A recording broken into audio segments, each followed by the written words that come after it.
Fãs do ciclismo, eu sou Álvaro Pacheco e nós estamos aqui hoje para inovar com uma empresa que sempre nos inova, que é a empresa que organiza o Letap Brasil, nas suas 3 etapas, e esse ano lançando o desafio La Vuelta em Romeiros, no estado de São Paulo. A inovação é que conosco aqui está o diretor técnico, o nosso anjo da guarda, Fernando Schelles, que vai fazer o briefing técnico como um podcast. Então, é uma experiência nova que eu fui honrado com o convite, do trabalho que a gente faz junto com a equipe toda do Letap e agora com La Vuelta, onde a gente vai estar presente, Ana Lídia, Leandro, eu. E aqui vamos falar com o Fernando sobre como vai acontecer, detalhes. Já tem um podcast que a gente fala bastante disso, que foi genial, com a presença da Ana Lídia também.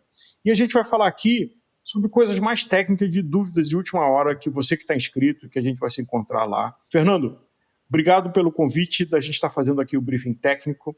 Fala um pouco para a gente sobre o que vai ser a prova. Só relembrando quem se inscreveu, que já olhou ali no site, mas vamos alinhar essa informação e comunicação. Álvaro, obrigado aí pela mais esse desenvolvimento de projeto. Vamos juntos passar todas as informações que os atletas aí estão para fazer, que é o La Vuelta Brasil, um evento de 2 dias, sábado contra-relógio por equipes, largadas a partir das 8 da manhã, durante o período da manhã até as 10, domingo uma prova de 100 km sequencial a partir das 7 da manhã, no domingo de 100 km com 2.000 de altimetria para a turma aí.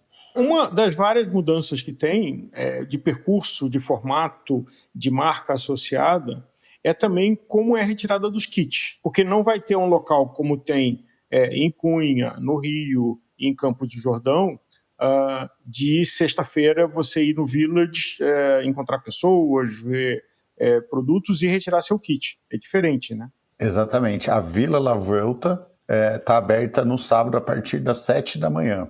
Como as largadas são a partir das 8, as primeiras equipes já vão começar a retirar seus kits e se prepararem para a largada às 8, né, do contrarrelógio. Tanto quem vai correr no sábado como quem vai correr no domingo, a retirada do kit acontece no sábado a partir das 7 horas. A prioridade, claro, serão das equipes de contrarrelógio que já estão ali para a largada mais na sequência da retirada do kit, né? Chegou às 7, tem que retirar o kit, 8 horas já tem as primeiras equipes largando. Diferente de outros eventos, a sexta-feira não estará aberta para a retirada de kit. Schelles, e a retirada do kit acontece aonde? Em que cidade e em que local da cidade? A sede do evento La Vuelta é Cabreúva, passa por outras cidades na região, mas a Vila La Vuelta fica no Clube Cabreuvano, Avenida Major Silveira Camargo, entre o Bike OK ali e o Mineiro,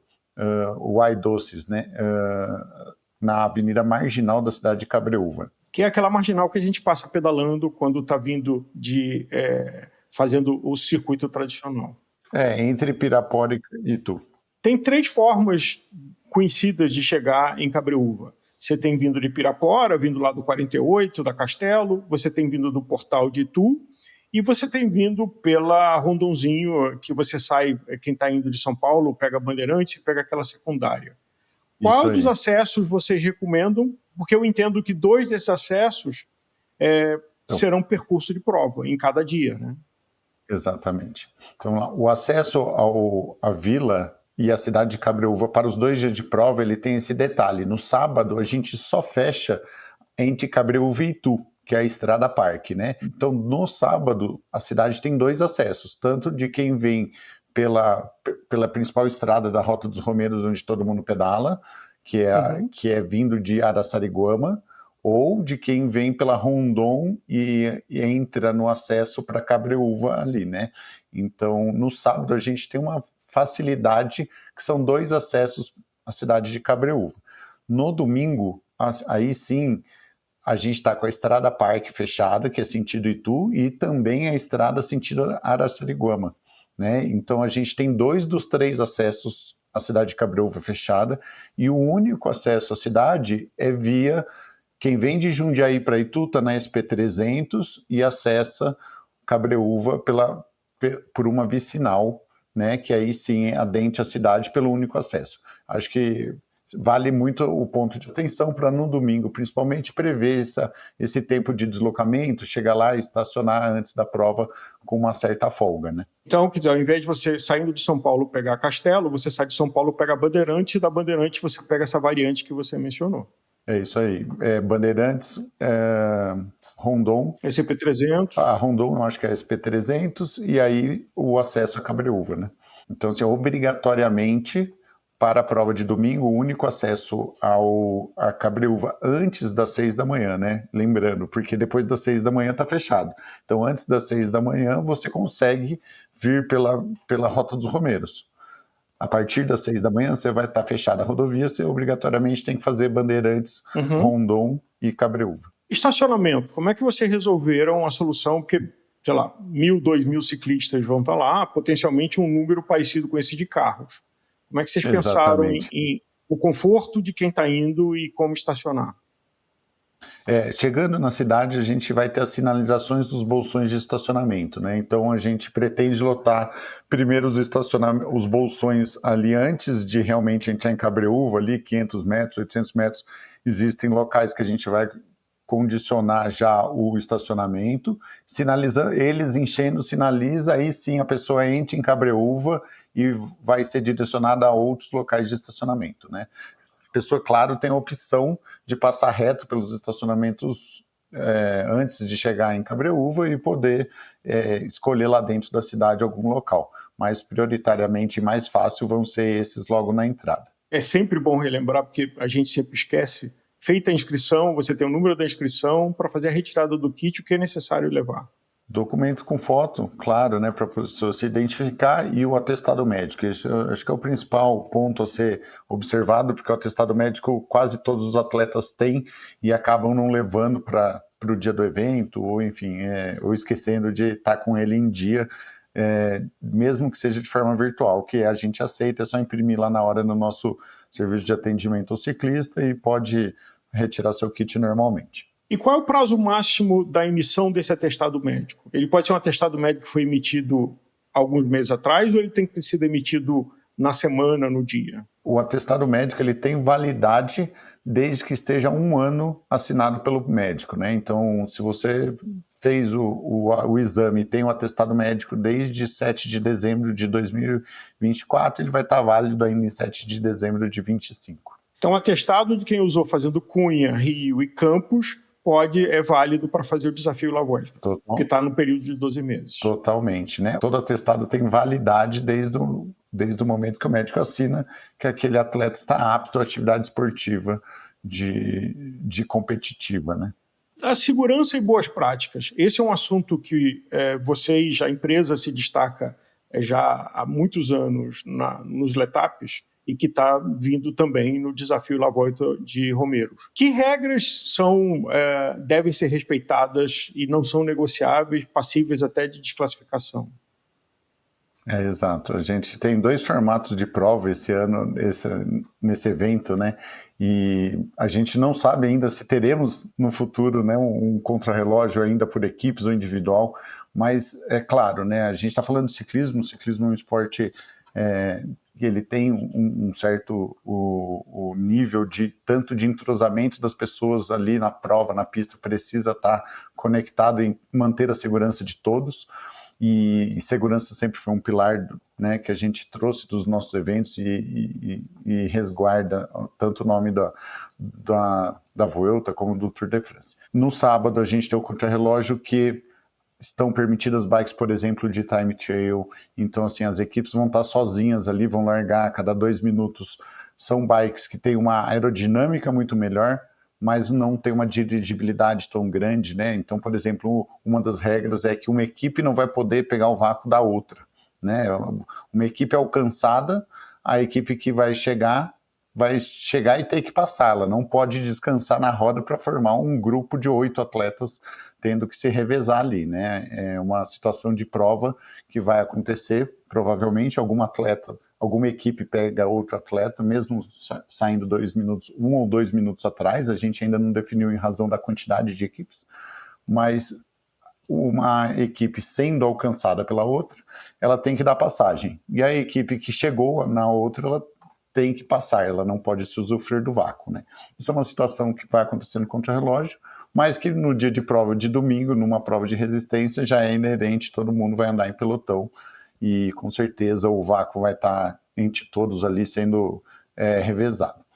Outra situação importante com relação às questões de segurança é que toda a estrada parque, assim como a estrada de Romeiros, até Araçariguama, vai estar coneada no meio. Ou seja, é muito importante os atletas respeitarem o espaço que eles têm. A gente nos resguarda na questão de manter uma pista fechada para ninguém ter, né, a situação de ter um carro na via ou alguma invasão de pista, mas a gente também tem que pensar que do outro lado do cone pode estar vindo outro ciclista, né? Romeiros é uma estrada conhecida pelas curvas e pelo asfalto impecável, pela capacidade ali de manter uma estrada limpa. Ela vai estar melhor e mais bem cuidada e mais limpa do que nos dias normais.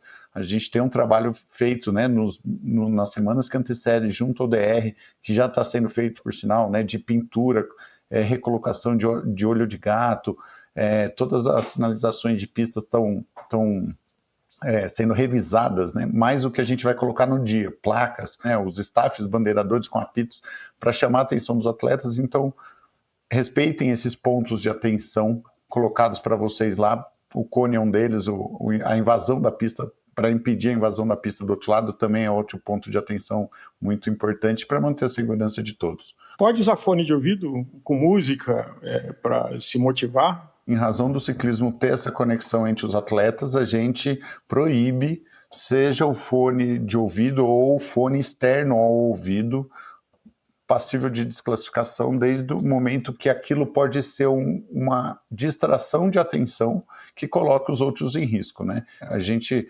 entende que numa prova de pelotão não tem ninguém passeando, e se tiver alguém passeando, ele tem que estar prestando atenção em pessoas que podem se aproximar rapidamente dele, está assobiando, e o som é um elemento que distrai a atenção das pessoas. A estrada e o ciclismo, ele é um ambiente hostil do ponto de vista quando acontece um acidente, né? A gente se resguarda e resguarda nossos atletas de maneira à proibição, né? Realmente a gente proíbe e tem a penalidade de desclassificação, de não ter o tempo, justamente porque o fone de ouvido é um fator que influencia a segurança de todos, e não só dele, né? Um dos desafios de pedalar em Romeiros é de que é um lugar público e que é usado pelos moradores locais, pelos romeiros, pelas turmas de motocicleta, pelas turmas de carro esportivo.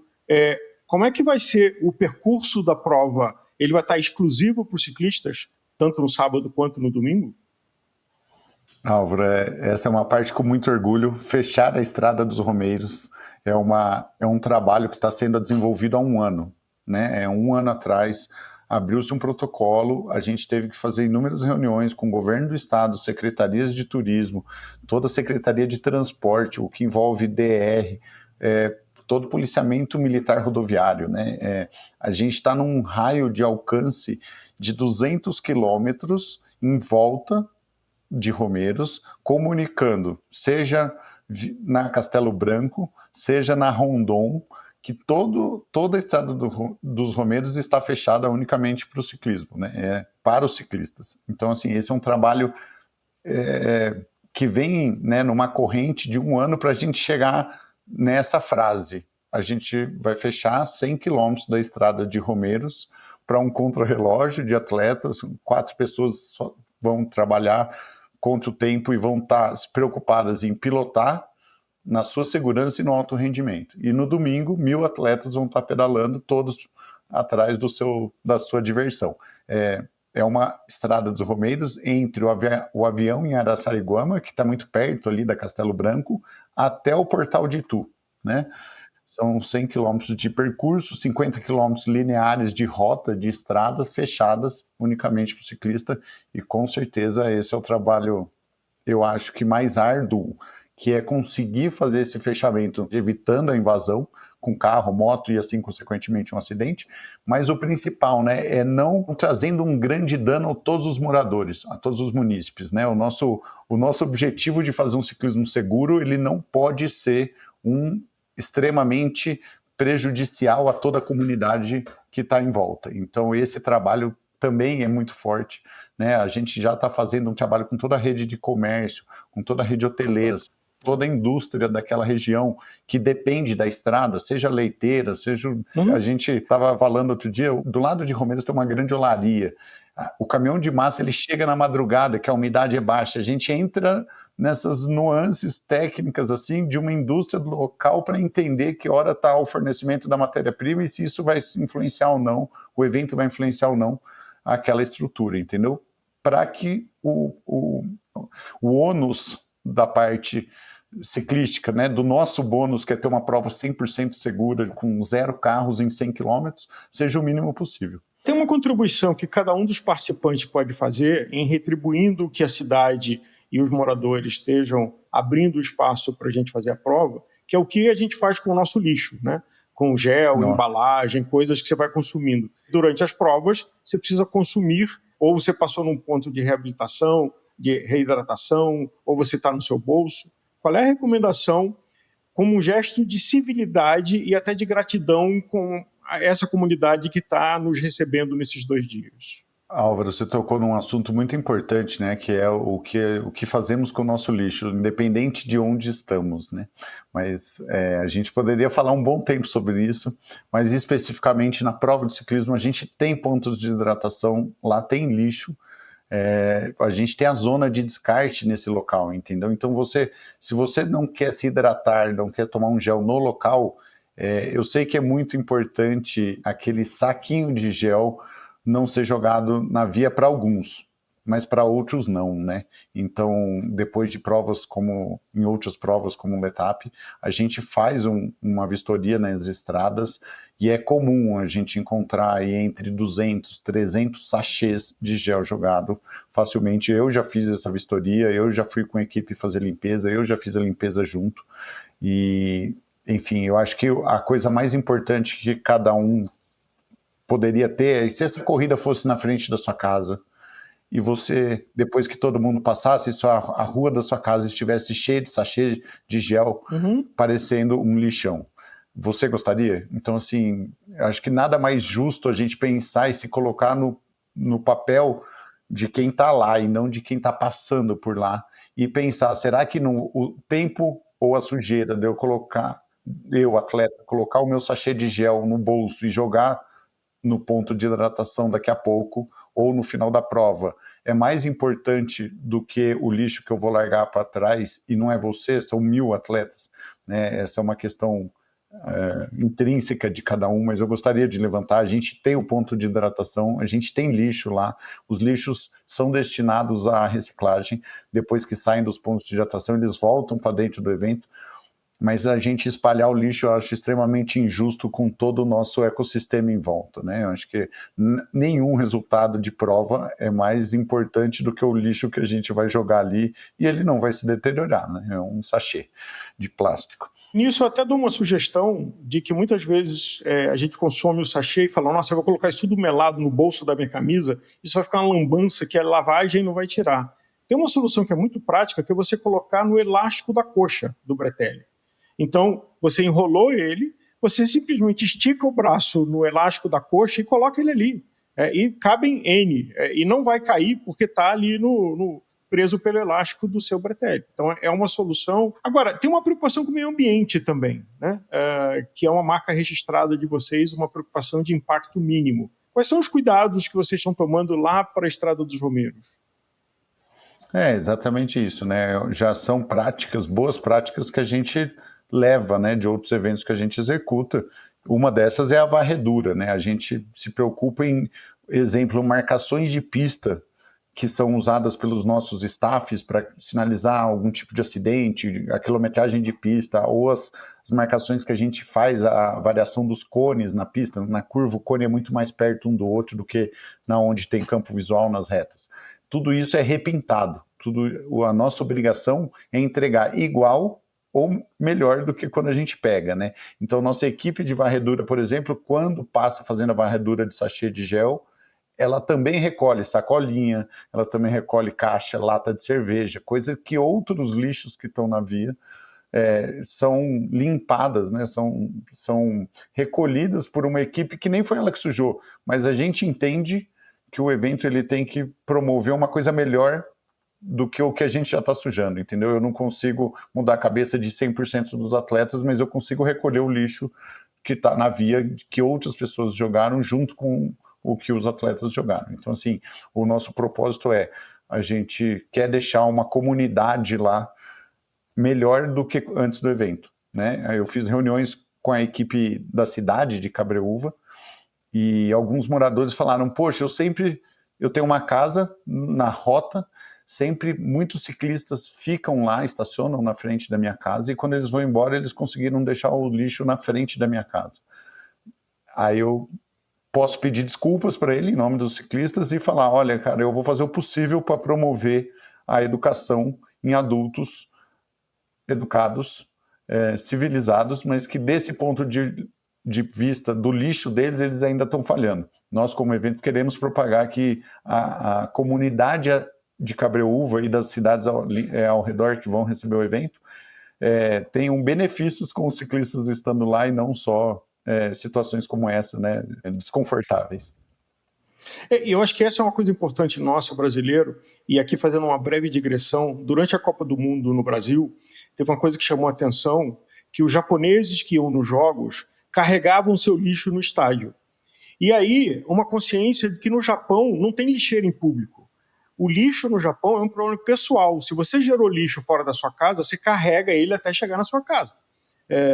E acho que essa é uma atitude que faz todo sentido, porque tem muito mais gente jogando lixo do que gente recolhendo lixo. E se a gente cuidar disso que não custa nada, pode botar no elástico da perna, no bolso, numa sacolinha que você carregue, é um respeito àquela civilidade, como você falou. Na porta da sua casa, você gostaria que chegasse alguém organizando um evento que você não participa, que você não gosta, e depois deixasse uma sujeira e depois atrapalhasse a sua vida? Quanto menos a gente fazer isso, eu acho que vocês tiveram sucesso em Campos de Jordão há muito tempo, há um pouco menos de tempo, mas já bastante em Cunha e também no Rio de Janeiro, de que a comunidade e a cidade goste, abrace e nos receba bem. Porque se estressar com eles, a casa é deles, não é nossa. Nós estamos ali visitando por cortesia. Com certeza, com certeza. Eu acho que o propósito do evento é melhorar o ecossistema ao redor, não piorar, né? A gente não pode ser depreciador do processo ao redor de uma modalidade esportiva que a gente gosta tanto. Agora, vamos falar da coisa dos 2 dias. No sábado, de que horas serão as largadas? Sábado, 7 horas da manhã, a gente inicia a retirada de kits e a primeira largada às 8 horas da manhã. Tá? Esse start list ele vai ser, das equipes vão ser divulgadas lá no momento, então quem chegar para retirar o kit já vai ver que hora é a largada dele. Tá? É muito importante também, os atletas vão receber por e-mail esse start list na quinta e sexta-feira para programarem. Exemplo, o atleta que larga às 8, se ele chegar às 7h40 para tirar o kit dele, ele está atrasadíssimo. Né? Qualquer start list, tanto de contrarrelógio como de provas individuais, você tem que comparecer e largar no seu horário. Né? Então, o que acontece? Às 8 horas, a primeira largada vai abrir o cronômetro daquela equipe. Se aquela equipe tiver enroscada, chegando ou não chegou lá no gate de largada dela até as 8h15, ela está atrasada, o tempo dela já começou. Então ela já perdeu 15 minutos, ela largou e já está 15 minutos queimado. 15 segundos. As largadas são cada 2 minutos, né? Então, largadas a cada 2 minutos, os atletas têm das 8 às 8h15 para largar. Se às 8h15 ele não está ali pronto para largar, ele perdeu a largada dele. Ele não larga. A outra equipe às 8h02 vai continuar largando às 8h02. E assim por diante, todo o start list. Você não prejudica todo um cronograma de equipes que estarão no seu horário para largada em razão de uma equipe que não chegou no horário. Tá? A gente abriu uma exceção, visto essa não familiaridade do ciclismo brasileiro e também participativo com prova de contrarrelógio.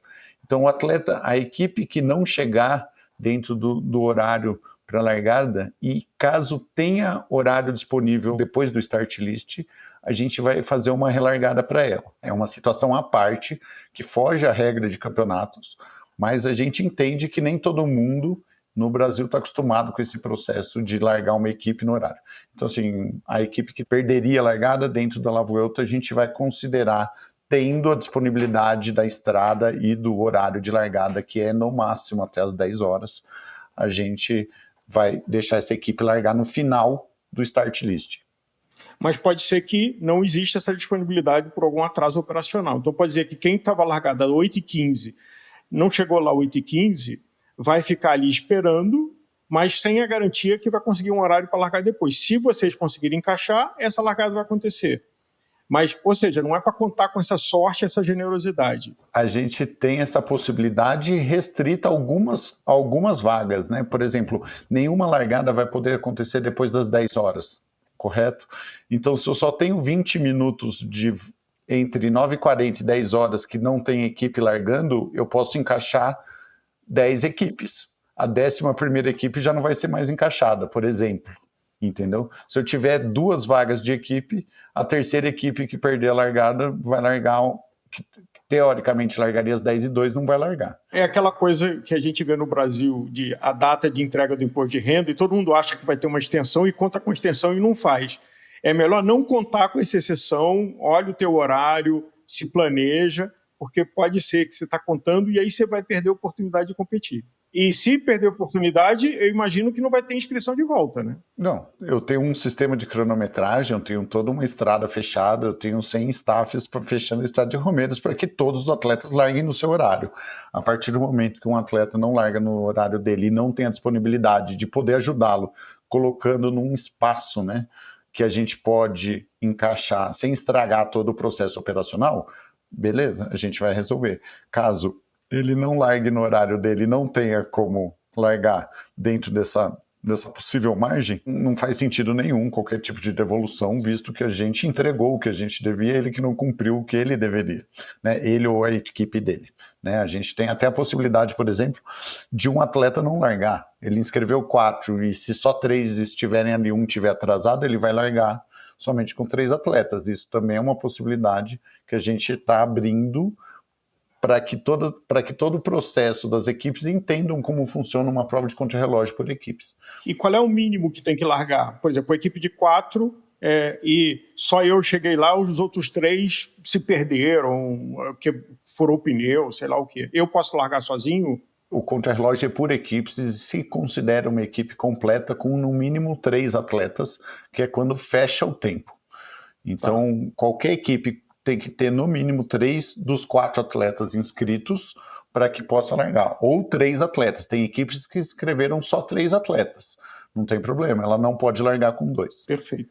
Na prova de sábado de contrarrelógio, a referência que a gente tem são as provas de triatlo, que tem o capacete, que tem uma roupa especial, que tem uma bicicleta especial, ou uma bicicleta de estrada simplesmente com clip-on ou sem clip-on. Existe alguma obrigação, restrição? Por exemplo, eu se for com a minha bicicleta de estrada normal, sem clipe e com capacete normal, eu posso correr? Pode. Acho que uma das ideias do contrarrelógio por equipe é agregar. A gente quer que as pessoas vivenciem essa questão de uma prova de contrarrelógio. Né? Quando que a gente teve uma estrada dos Romeiros, uma estrada parque fechada, uma equipe cada 2 minutos, provavelmente você só vai ver a equipe vindo, quase ninguém vai passar por você, então você está andando sozinho, você tem uma pista coneada no meio, com bandeirador falando onde é curva perigosa, com cones espaçados onde for linha reta, que você pode se concentrar especificamente no desenvolver da sua equipe no revezamento aerodinâmico. Então a gente entendeu que o que não poderia, bicicleta elétrica, né? A partir disso, a questão de segurança é uma estrada que você tem muito trecho de reta, pouquíssimo trecho de curva e descida, onde o clipe poderia atrapalhar alguma coisa. Então a gente permitiu a bicicleta de estrada, ou a bicicleta de estrada com guidão clipe aerodinâmico, ou a bicicleta de triatlon totalmente aerodinâmica, mesmo que não atenda às regras da UCI, a gente não entrou nesse mérito em específico, porque a ideia é que as pessoas participem, vivenciem o contrarrelógio por equipe, entendam as diferenças, possam usufruir de uma estrada fechada e sinalizada, né, para que elas tenham certeza que elas estão lá preocupadas no desenvolver do ciclismo e não se está vindo uma moto na contramão, acelerando. Quantas vezes a gente já pedala lá e a distração nossa é o barulho de uma moto vindo, se ela está vindo da frente ou de costas, em alta velocidade, se aquilo te coloca em risco ou não. A ideia da La Vuelta é realmente entregar esse ciclismo mais puro, mais técnico, e aí a gente compreendeu que beleza, uma bike de triatlo, uma bike adaptada de estrada com guidão de triatlo, ou uma bike de estrada, todas elas permitiriam em segurança todo mundo participar. Inclusive, se uma equipe quiser participar com provas, com uma bicicleta de mountain bike e pneu slick, ela tem o direito, né? É uma bicicleta que vai ter um rendimento pior que uma bicicleta de road, mas ela com certeza, as pessoas que estão lá vão se divertir, e a ideia da Vuelta é trazer as pessoas para vivenciar essa modalidade. Então, assim, só não pode a bike elétrica no sábado, no contrarrelógio, mas pode no domingo, sem problemas. E a gente vai falar dela no domingo. Nas provas de contrarrelógio profissionais, as equipes têm um carro ou uma moto de apoio. Vai ser permitido a equipe ter um carro ou moto de apoio dentro do circuito? Não faremos. O nosso circuito ele vai estar balizado, fechado 100%. A gente tem, por questões de segurança, vão ter bandeiradores, brigadistas nas curvas ali, perto do trecho de montanha. Vão ter motos acompanhando as equipes. Cada 2, 3 equipes vão ter motos junto com as equipes para fiscalizar essa questão do vácuo e também sinalizar caso uma bicicleta quebre, mas não vão ter o apoio individual de cada equipe, justamente porque a gente vai ter um vai e volta na estrada, né? Imagina as equipes mais seus carros indo vai e volta, e uma equipe busca outro, o carro fica para trás.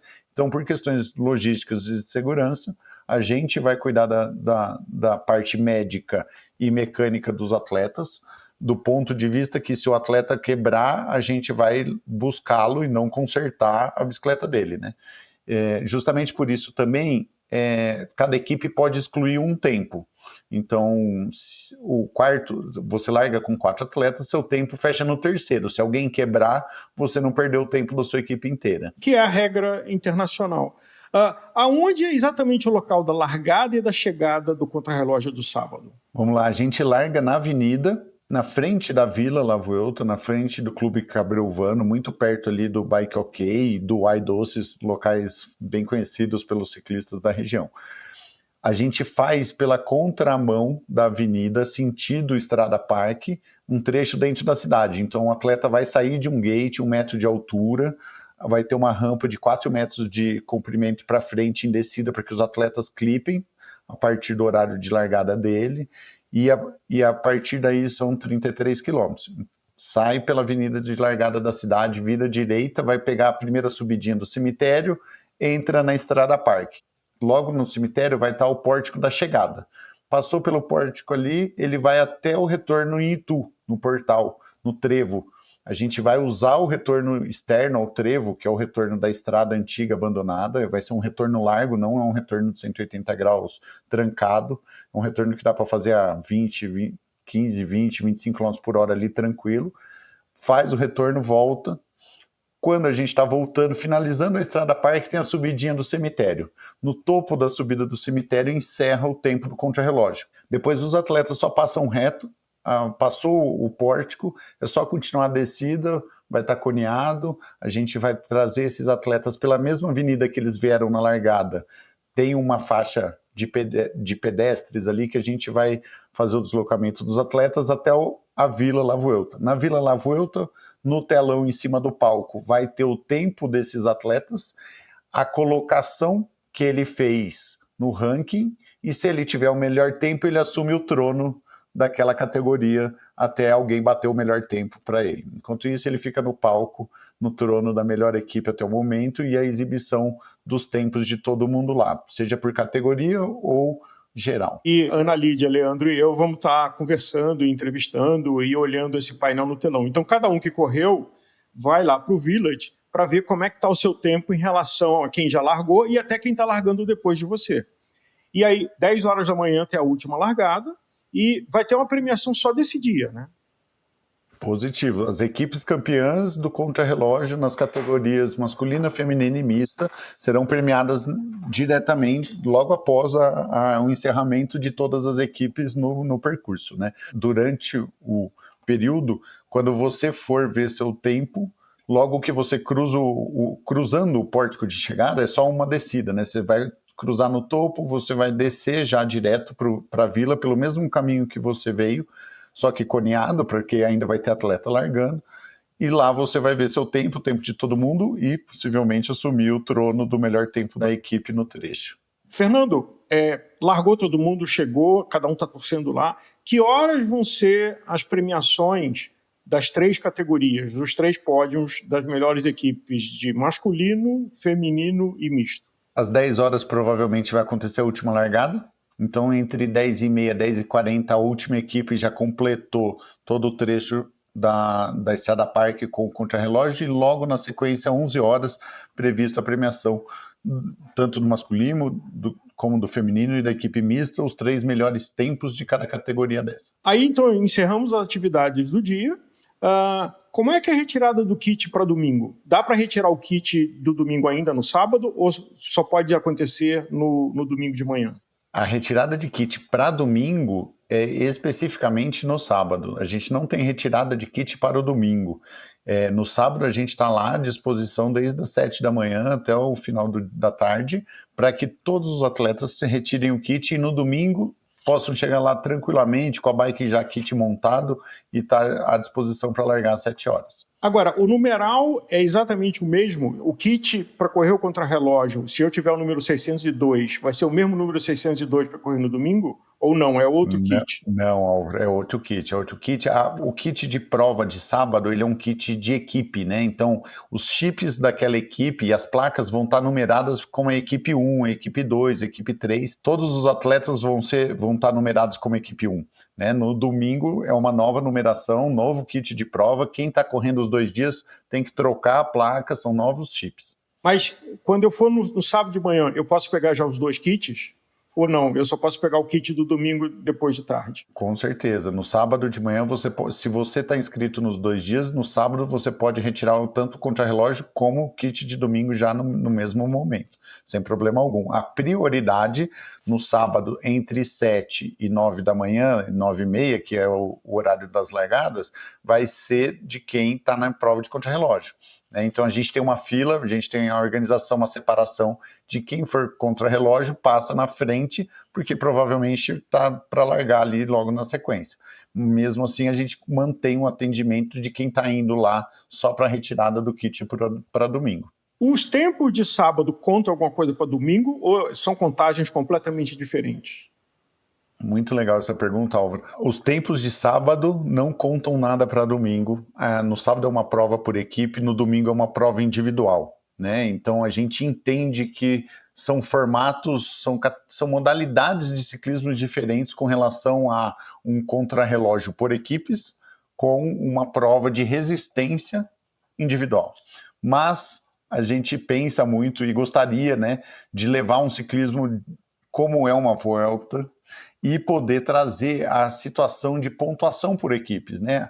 Seria muito legal se a gente pensou esse ano e estamos amadurecendo esse produto, né? Se um evento como esse realmente tem adesão das equipes, seria um contrarrelógio no sábado e a pontuação das equipes campeãs. E no domingo teria uma prova de resistência com a somatória de pontos das equipes. Teriam metas volantes de sprint no plano, metas volantes de montanha, teria a meta volante da chegada com pontuação adicional e se definiria uma equipe campeã. O que seria uma equipe campeã? Uma equipe completa o suficiente para ir muito bem no contrarrelógio e se defender e ir muito bem na prova de estrada. A somatória de pontos fariam as equipes campeãs. É mais complexo, envolve uma situação mais difícil, né, das pessoas estarem mais entrosadas, mas a gente acredita que é uma experiência diferente e quem sabe no futuro a gente consiga fazer isso. La Vuelta 2025 totalmente isolado. Prova de resistência no domingo, categoria por idade, os melhores tempos líquidos ganham, os gerais também ganham o seu lugar no pódio, e sábado um contrarrelógio por equipe com as 3 melhores equipes e mais rápidas no pódio. Uma das coisas admiráveis que vocês fazem na sequência dos anos é propor aos negócios locais, principalmente os hotéis e hospedagens, algum tipo de benefício ou desconto para quem está vindo da prova. Os organizadores talvez fizessem o contrário, cobrariam a comissão dos hotéis. Cunha tem uma rede hoteleira, Campos nem se fala, Rio de Janeiro nem se fala, mas Romeiros é um pouco limitado. Vocês desenvolveram algum tipo de parceria para quem quiser ficar lá? Porque meio-dia, 1h está liberado, então para voltar para São Paulo, em 40 minutos você está em casa. Mas quem quiser a opção, ou quem não é de São Paulo, vocês têm sugestões de hospedagem ali na região? Álvaro, a gente fez um trabalho de levantamento dos hotéis. Cabreúva tem poucos hotéis, e algo a mais em Itu, em Jundiaí também tem, cidades perto, para quem está vindo de fora para fazer a prova. Quem está em São Paulo, realmente é mais fácil voltar para São Paulo, claro. Mas sim, tem uma rede hoteleira, a gente está disponibilizando no nosso site os locais que tem o contato, o site, para que as pessoas possam fazer as opções de escolha e ter essa opção. Mas muito importante também é que no sábado, durante o período da tarde e à noite, a cidade está se preparando para receber, né? Então, por exemplo, todo sábado um sábado por mês, existia a Feira da Lua em Cabreúva, que foi antecipada, e eles vão estar desde de tarde, que é uma feira de todo o comércio local, toda a cultura local acontece na frente da igreja, 2, 3 quarteirões para cima da largada. Vai ter um palco com bandas locais também, fazendo toda a parte de entretenimento musical, a gastronomia local também está se desenvolvendo. Então, assim, há um movimento muito importante da cidade em receber o atleta, né? Coisas que eu fui conhecer, por exemplo, a gente tem um parque na Estrada dos Romeiros, que é chama Reserva Cabreúva, uma reserva ambiental com museu, com toda a parte de animais, tanto do Brasil e da região, como os animais também de fora, sabe? Que estão lá se preparando com cardápio, com horários específicos para promover que as pessoas já estamos aqui, vamos almoçar aqui, vamos conhecer a reserva, tem local para estacionar, tem restaurante, tem o passeio lá na parte do zoológico deles, com vários animais, tem o museu da reserva. Então, assim, você percebe que, no fundo, o evento ele tem uma opção, ele dá uma opção a todo o comércio local a se desenvolver, né? A gente quer que as pessoas se envolvam com a cultura de Cabreúva, dos Romeiros, toda aquela estrada, né? Ela está dentro do Japi, da Serra do Japi, que é uma parte de reserva ambiental. Então, a gente quer propiciar esse tempo aos ciclistas, né? A gente está lá dentro da nossa vila, vai ter o Comes e Bebes, vai ter todos os ciclistas juntos, mas também vai ter as atrações da cidade para que a gente possa conhecer depois, na hora do almoço, ou no passeio da tarde, ou até à noite, quando quiser conhecer a Feira da Lua no final da tarde, para a noite quero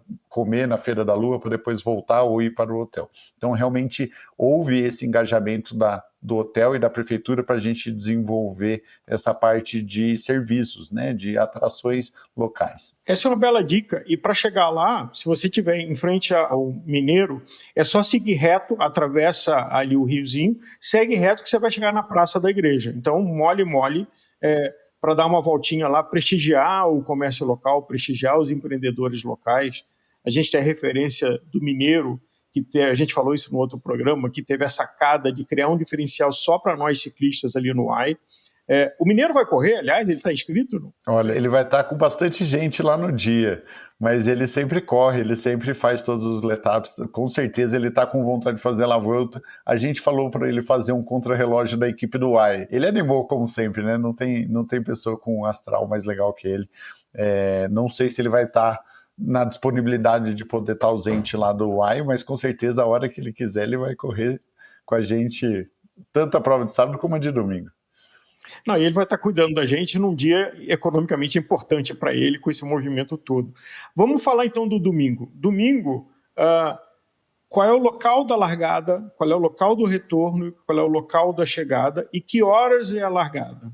Prova de domingo, a resistência de 100 km, a largada fica exatamente no mesmo local da largada do contrarrelógio, que é na frente do Clube Cabreuvano, ali perto do Mineiro e do Ok, avenida marginal da cidade, porém larga para o sentido oposto. Então os atletas saem de Cabreúva sentido Araçariguama até o retorno, sentido Pirapora primeiro, né, e depois Araçariguama, sentido Castelo Branco. A gente vai fazer o retorno dos atletas no avião, que é a praça onde tem um monumento a um avião antigo, monumento turístico lá de Araçariguama, quilômetro 33 de prova, e aí sim retorna Araçariguama de novo, Cabreúva. Essa é a primeira parte da prova dos 100 quilômetros do domingo. Só um ponto importante de que não é ir para o 48, é quando você chega na penúltima subida, você vira como se fosse para Araçariguama e vai até o avião, que é onde tem lá um DC-3, aonde é feito o retorno e volta. Exatamente, 1,5 km, mais precisamente, nessa rotatória. Vai estar sinalizado, claro, mas a primeira parte do percurso, tanto para quem é do 100 como do 50, é sentido Araçariguama. A diferença é que quem vai fazer os 50 km participativo vira no Bananal, que é o primeiro bairro saindo de Cabreúva. Quem vai para os 100 km, aí sim vai até o avião, no quilômetro 33, faz o retorno e volta.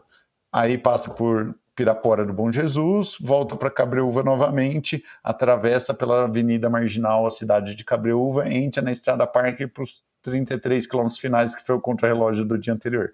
Vai até o portal de Itu e retorna para Cabreúva na chegada. Chegada novamente na subida do cemitério, acabando a Estrada Parque, chegando em Cabreúva, antes de adentrar a cidade, no topo da subida, que é a subida do cemitério, pórtico de chegada, e aí só deslocamento para baixo até a vila novamente. Então, a largada no sábado e a largada no domingo no mesmo lugar, e a chegada também, ambas no cemitério. É bom porque quem tiver morto já tenta ver se arruma um lugarzinho ali e fica por ali, né? Não tem jeito de morrer. Não, só se divertir. Então, recapitulando, sai de Cabreúva, passa por Pirapora, sobe, quando chega ali para Araçariguama, vira para o avião, vai até o avião, volta, passa por Pirapora, passa por Cabreúva, faz até o portal de Itu, volta e na chegada na entrada de Cabreúva, no topinho do cemitério ali, é a chegada final. Exatamente, sprint em subida aí para os melhores. E que horas é a largada? Domingo a largada às 7 horas da manhã, né? A gente conseguiu ter uma largada um pouco mais adiantada, um pouco mais tarde, para que a gente tivesse tempo hábil aí para todo mundo chegar mais tranquilo, não precisar acordar tão cedo e estar lá à disposição para a largada. Todas as provas, a formação dos gates de largada, dos currais, ela tem uma lógica do histórico de tempo de cada um dos atletas, masculinos e femininos. Nesse caso, não tem esse histórico, ano que vem vai ter. Qual critério vocês estão usando para definir os portais de largada e se o feminino é separado do masculino? O sistema de largada, de posicionamento de grid dos pelotões para domingo não classifica homem e mulher, classifica a média de velocidade daquele atleta diante de um histórico, tá? O La Vuelta é um evento subordinado à ASO, e assim como o L'Etape e o Tour de France, tá? Então todos os dados dos nossos atletas de L'Etape do Brasil desses últimos 10 anos e do resultado vai ser usado para a gente fazer os rankings de categoria e velocidade média de performance daquele atleta.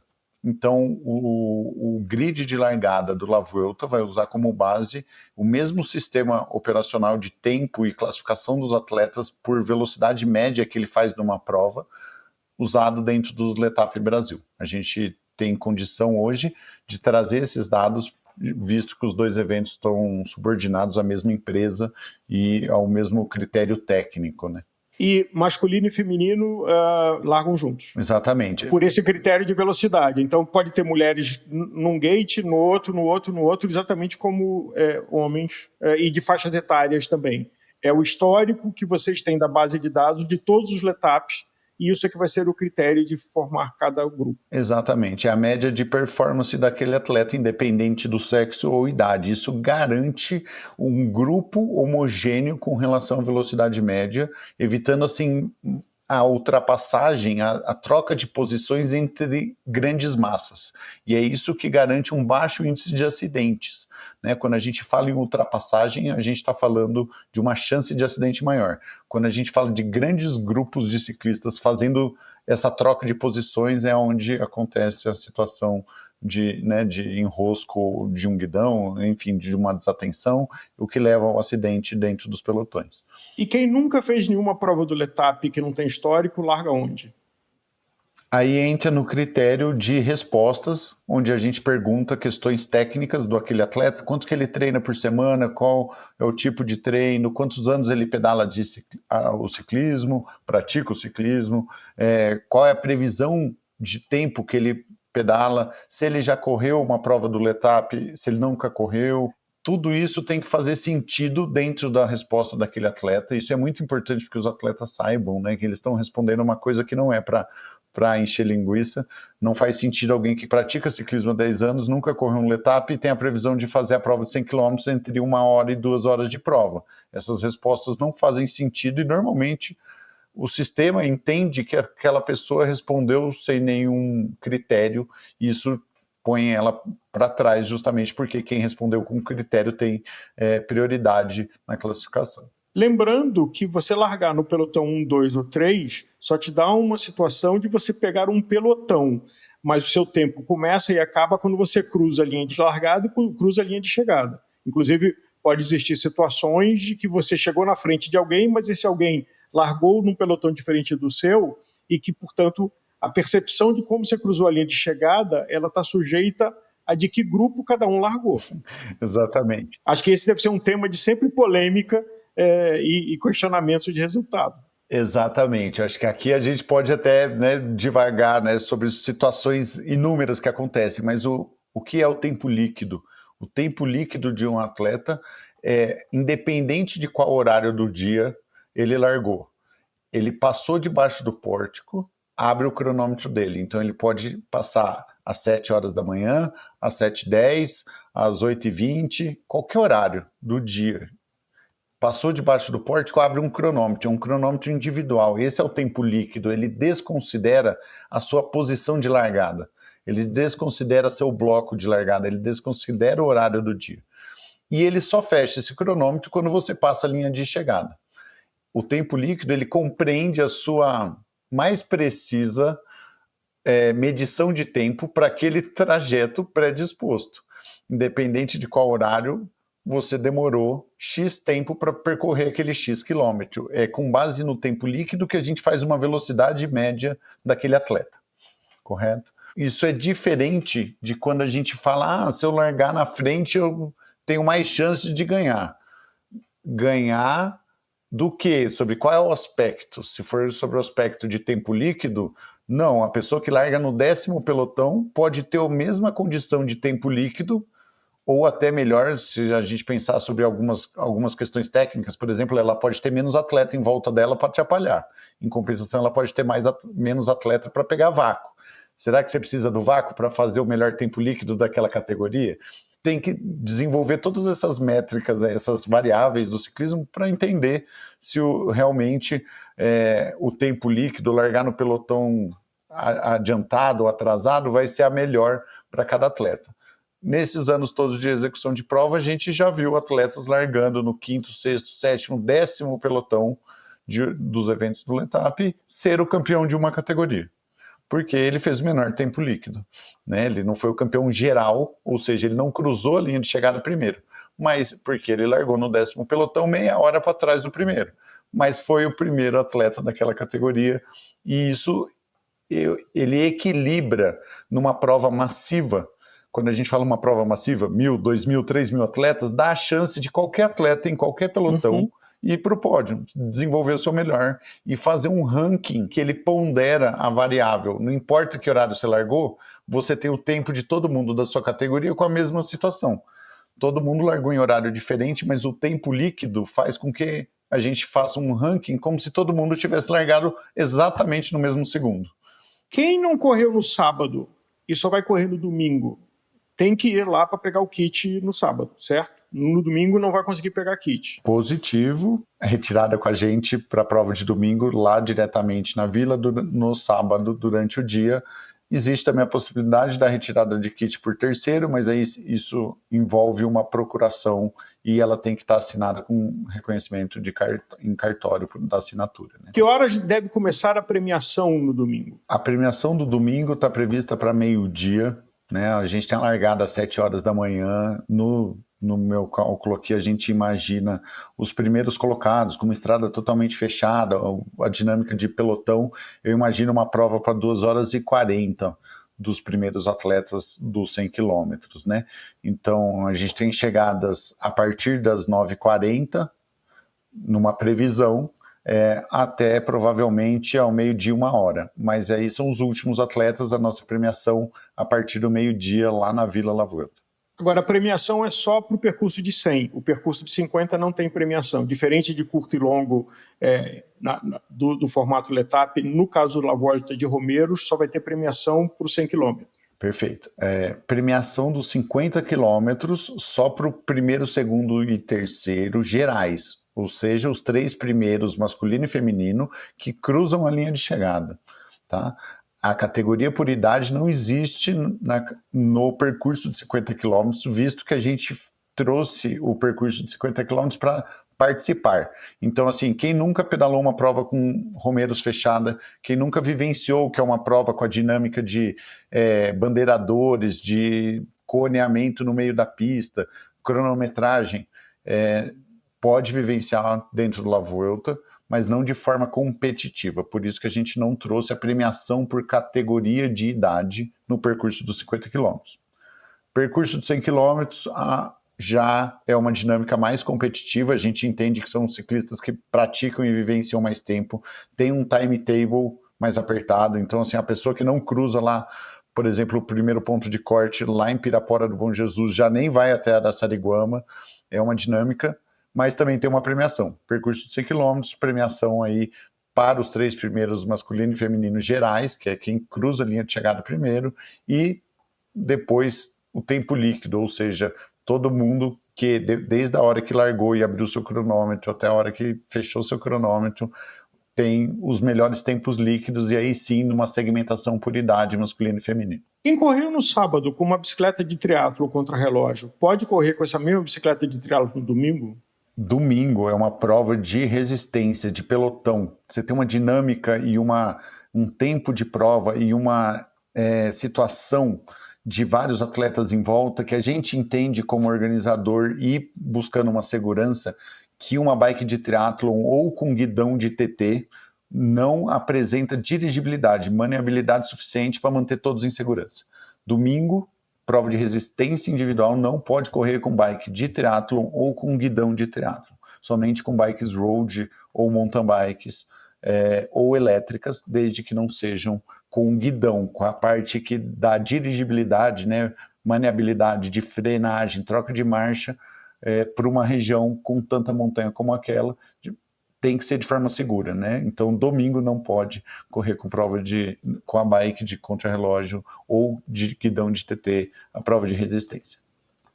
Bicicleta elétrica é proibida no sábado, no domingo ela é permitida, mas qual é a regra quem quiser ir de bicicleta elétrica? Se eu for de bicicleta elétrica e eu fizer primeiro no geral, eu vou para o pódio?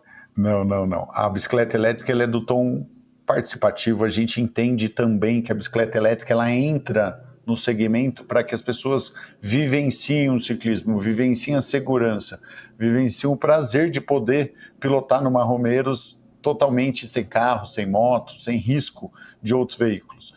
A bicicleta elétrica entrou na nossa La Vuelta para trazer pessoas de qualquer idade, de qualquer condição física, poderem vivenciar o que é aquela região, a beleza, a prática do ciclismo de forma segura. Então a gente não incentiva dentro de um processo competitivo o pódio ou o menor tempo com a ajuda da elétrica. Então a premiação não se estende à bicicleta elétrica ou qualquer categoria. Alguém de bicicleta elétrica que entrou nos tempos de quem não tem bicicleta elétrica está desclassificado pelo tempo geral e, né, justamente por não estar na competição em si. Bicicleta de gravel ou mountain bike não sendo elétrica pode no domingo? Com certeza, podemos. A ideia é que as pessoas possam participar. A gente sempre tem esse apontamento que tanto a mountain bike como a gravel, elas têm a dirigibilidade, elas têm a capacidade de andar num pelotão. Se o atleta tiver essa condição física, a bicicleta permite essa dirigibilidade, essa segurança, essa frenagem, até melhor, né? Por exemplo, que uma bicicleta de road. Mas, enfim, o que importa nesse caso é a participação, é a vivência dentro da modalidade do ciclismo e da estrutura de prova que a gente oferta, né, para que todo mundo faça. Como funciona o apoio de prova? Assim, por exemplo, você falou que tem um corte no domingo, lá em Pirapora. Vai ter um corte em Pirapora.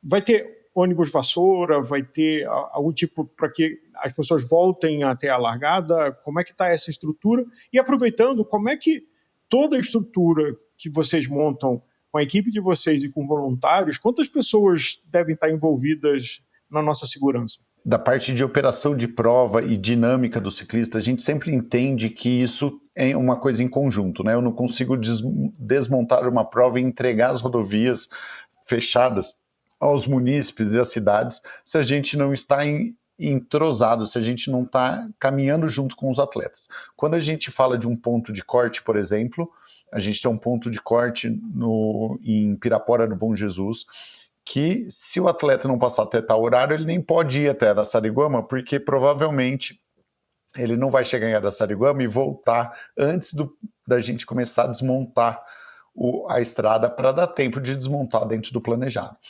No caso do corte em Pirapora, ele vai fazer a rotatória que tem lá, que é um corte, e vai voltar pedalando para Cabreúva, porque ainda tem gente entre Araçariguama e Pirapora que vai alcançar ele no caminho. Então, assim, ele é cortado para não ir mais, mas ele pode usufruir dos outros 78 quilômetros que ainda tem para ele fazer a prova. Porque ele só perdeu os últimos 5, 6 para chegar em Araçariguama, porque ele está fora do tempo. Mas ele ainda tem toda a pista para curtir. Esse é um corte que a gente chama, que ele não é o corte que a gente resgata o atleta, né? Ele não... ainda tem prova para trás dele a partir do momento que ele começa a retornar. Nesse corte em Pirapora, ele não tem um resgate específico ali no momento, porque o atleta ele vai ser cortado e vai ser direcionado para Cabreúva novamente. Ele só não vai fazer o trecho final.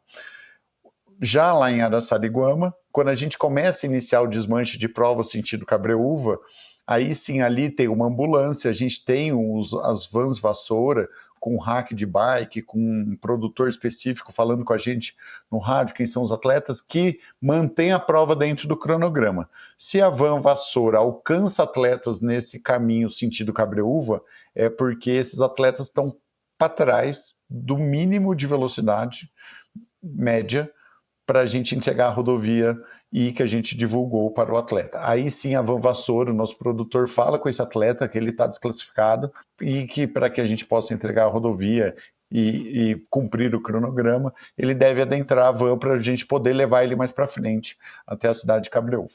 Então a operação de prova, quando a gente fala em desmanche ponto de corte, ela sempre considera se é um ponto de corte que o atleta vai voltar pedalando e ele cai para dentro da prova com uma vantagem de tempo e pode usufruir de tudo, ou se é um ponto de corte que a gente tem que resgatar o atleta na hora para manter o cronograma.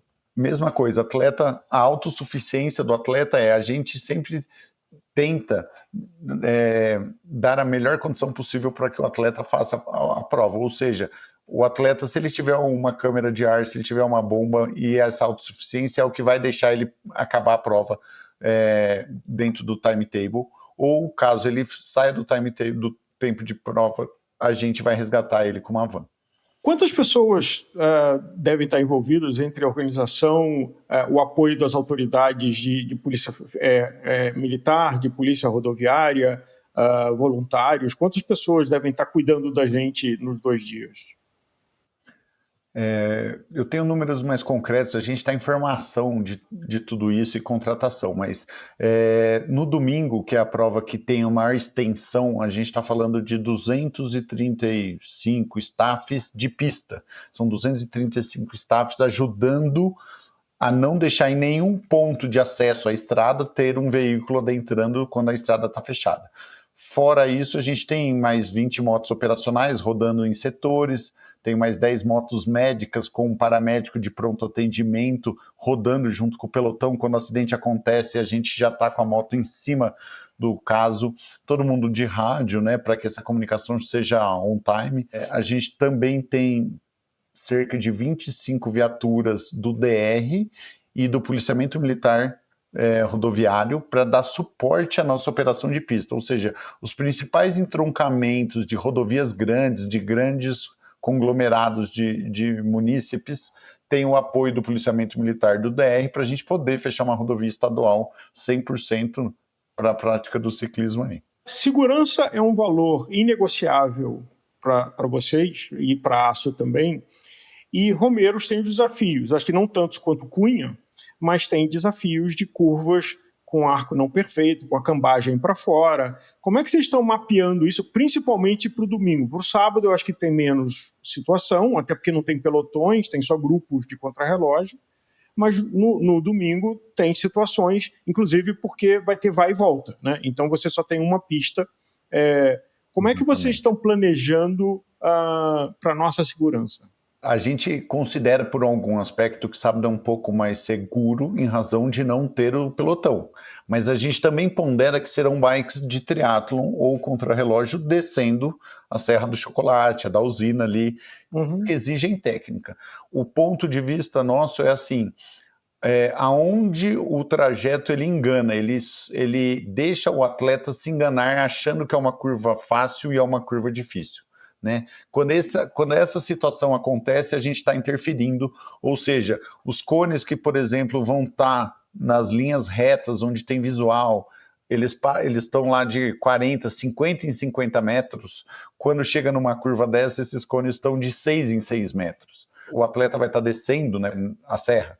Então, o atleta que está a 40 km por hora no plano, com um cone a cada 50 metros, quando ele está na descida da serra a 50, 60 km por hora, que é 50% a mais de velocidade, o cone passa a ficar de 6 em 6 metros. Então, esse sinal de velocidade, de aperto, é um sinal que o atleta tem que estar conectado. É para isso que a gente fecha uma rodovia e coloca lá tudo isso.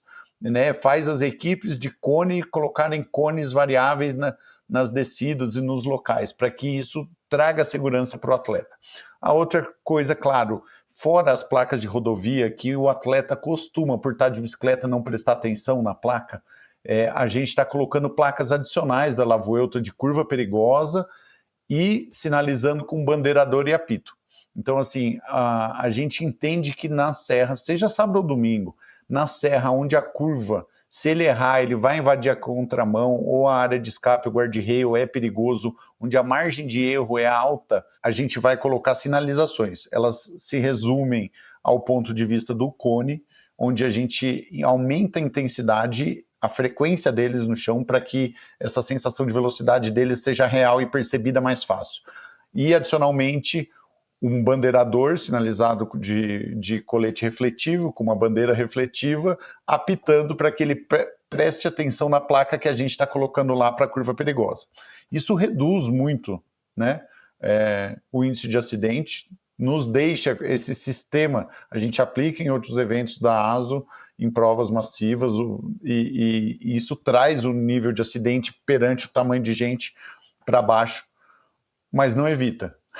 O mais importante de tudo é a única pessoa capaz de evitar um acidente é o próprio piloto, né? Prestem atenção aos sinais, mas depois que aconteceu o erro, você, piloto, é responsável pela sua, né, situação que você colocou, você ou seu time. Então, fiquem atentos a esses sinais, não deixem isso tomar conta, a emoção tomar conta da razão, e pilotem na razão. Sábado a gente tem um pequeno trecho ali de montanha dentro da prova de contrarrelógio, é uma subida e uma descida curta, o resto praticamente são curvas no plano.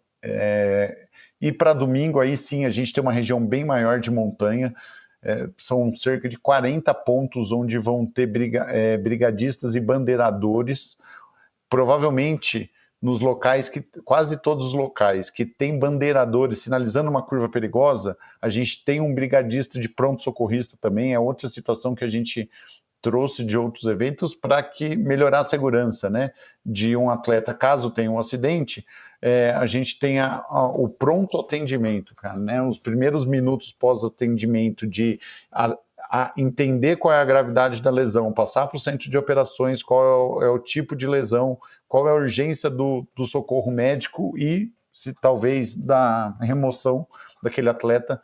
Tudo isso faz parte de um protocolo de atendimento de eventos internacionais da ASO que a gente trouxe para o Brasil nos eventos da ASO via Letap e também estamos aplicando no Lavuelta. Acho que é uma questão mais para o domingo do que para o sábado, mas nos dois casos é uma pista que vai estar com mão de ida e volta com o ciclista nos dois sentidos.